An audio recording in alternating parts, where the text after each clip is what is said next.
ซี่แฟนสองเซียนหนองคายมาพบมาพอกันในช่วง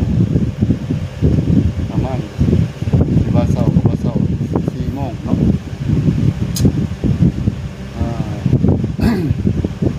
ฮอดพี่น้องฮอดเราอยากสิพามาลงคลิปที่2ก็บ่แยกคือเก่าแล้วพี่น้องเพราะว่าไปอ่านข้อคอมเมนต์ที่ว่าจะเบิ่งเลขตารางมันจะเพราะว่าบ่ได้ลงหลายหมวดเนาะเลขตารางมันจะมีชนที่เก่าชนก็หลายตัวคือเก่าแหละพี่น้องแต่ว่าเอาไปเปรียบเทียบว่ามันมากกว่าใดแต่ว่าเลขวิ่งบ่เปลี่ยนมันเป็นเลขตัวเดิมแต่ว่าเลขกรอบในตารางสมมุติว่าสูตรนั่นน่ะมันสิเอาเลขตัวข้างบนมันบ่ว่าในสูตรตารางนี่มันจะเอาอยู่แถวล่างมากรอบเนาะมันสิเอามาจับคู่ใส่กันก็เป็นเลขคล้ายๆกันนั่นแหละเพียงแต่ว่าแยกสูตร1สูตร2ซื่อๆแต่ว่าอันนี้มันก็สิมีหลักร้อยไปทำให้เนาะจะเป็นหลักให้แค่ว่าหลักร้อยซื่อหลักร้อยนี่3ตัวนี่มากทุกงวดพี่น้องงวดก่อนก็เข้าที่6เนาะงวดก่อนมันได้เลขได้ตัวใดนอนแต่ว่าเดี๋ยวจะอธิบายที่หลังก็เขามันก็เลยก่อนรู้สึกว่าจากนี้ผลฮอร์โมนมันก่อนถ้าว่าเข่าไอ้ก่อน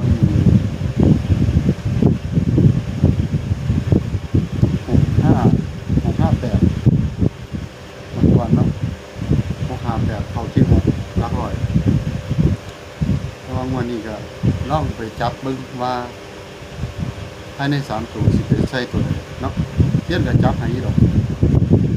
เพราะว่าเช่นก็เอาแต่ตัวมักเนาะเลขนี้มันก็สูตรบ่ตายตัวพี่น้องมันสิตายตัวบ่ได้ถ้าเฮาไปเอาอันนั้นอันนี้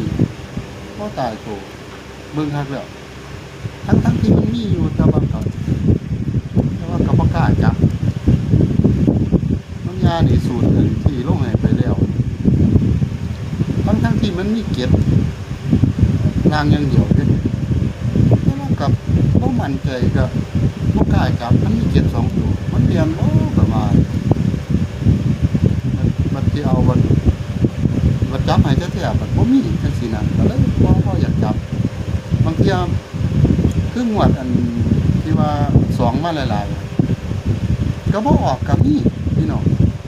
มันก็เลยเป็นการบ่มั่นใจคันสิจับก็สิหลายหาง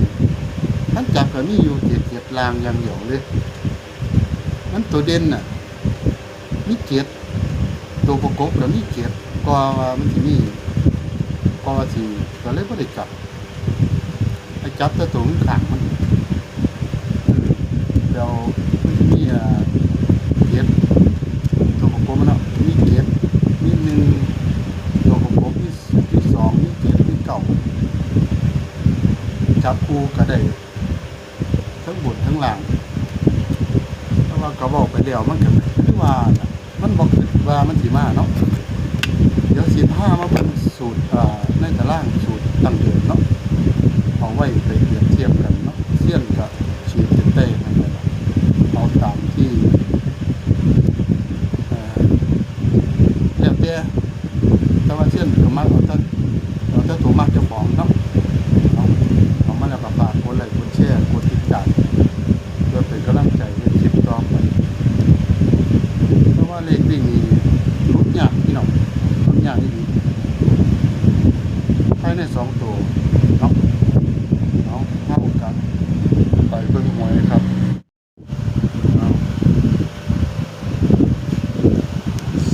บ่ายเอาเลขในตารางเนาะเห็นเป็นบ่บันเท่านี้แหละเดี๋ยวสิอธิบายสู่ฟังเด้อเลขในตารางมันเข้าซุงหมดพี่น้องแต่ว่าเขาบอกแถวบนนี่ถ้าทุกเทื่อมันจะเป็นหลัก10เด้ออันนี้เป็นหลักหน่วยแต่ว่ากับ่ตายตัวกับบ่แน่นอนแถวบนก็มี309เนาะแถวล่างก็856เลขวิ่งเด้อพี่น้องเด้อเลขวิ่งก็ตัวเดียวกันกับสูตรที่ก่อนได้6กับ1แต่ว่าเสี้ยนนี่ตัวเสี้ยนเองมัก6อันนี้มันนี่ก็เลยมาจับคู่จับ6หลายกว่าเด้อพี่น้องเด้อสังเกตเบิ่งมัก6แต่ว่าบ่ได้ขีดกับพี่น้องก็เน้นเอาเสี้ยนว่า6ก็เลยว่าจับคู่68 65 66เพราะว่ามันไปส้นกันกับสูตรนั้นตัวนี้กับตัวนี้มันอยู่เนาะย่านมันมาก็เลยจับเป็น66อันนี้63หารมาจับ60หารมาจับอาจจะเป็น6006ได้พี่น้องได้จับกลับไปเข้ามาเอา6996เนาะหรือสิว่าบ่จับบัดนี้1มาจากไส1มาจากนี้ครับมันกอดข้อกันก็เลยเป็น1661 15 18เป็นไปได้เบิดคือบางอย่างเนี่ย12มันกอดข้อกันเนาะคือสูตรนั่นล่ะบ้านนี้ก็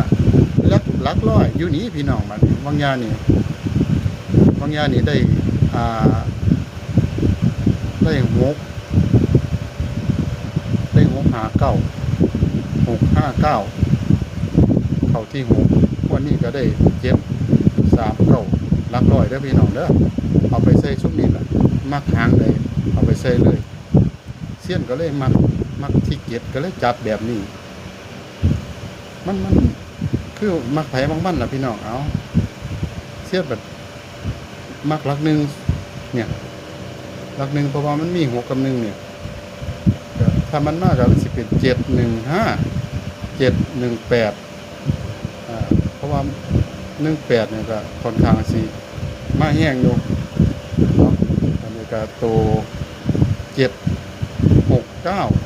765มัก715 769 765ตามนี้ล่ะพี่น้องผู้ใดมักตัวอื่นก็เอาคันจับหลายมันสิหลายเนาะบ่พื้นตัวนี้มันส้นกันเด้3ก็ได้3ก็ส้น9ก็ส้นพี่น้อง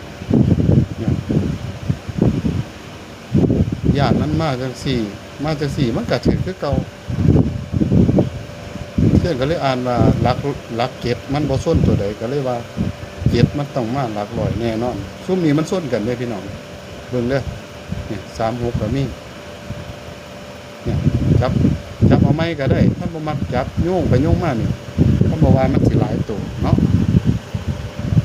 เอาล่างบนนั่นล่ะพี่น้องอย่าไปแยกมันสิเสียโอกาสเนาะนี่หลักร้อยมั่นใจอยู่มันอยู่หม่องงวดก่อนมันอยู่หม่องนี้ล่ะ6เนาะบางนี้6มันไปแล้วมันสิไปเป็นหลักหน่วยหรือหลัก10มันก็อยู่ภายในนี่ล่ะพี่น้องอันนี้เก็บมันเบิ่นแล้วมันสิมาเป็นหลักร้อยครับเป็นไปได้พี่น้องเสี้ยนเองก็เลยบ่จับหลักหน่วยหลัก10ก็เลยบ่จับก็เลยจับเป็นหลักร้อยเนาะเข้าใจตามนั้นเนาะเลขแล่นก็บ่พลาดจักเทื่อพี่น้องบ่พลาดจักเทื่อเลข2ตัวนี่เข้าแน่นอนอันนี้ก็บ่พลาดนี่ภายใน3ตัวมาแน่นอน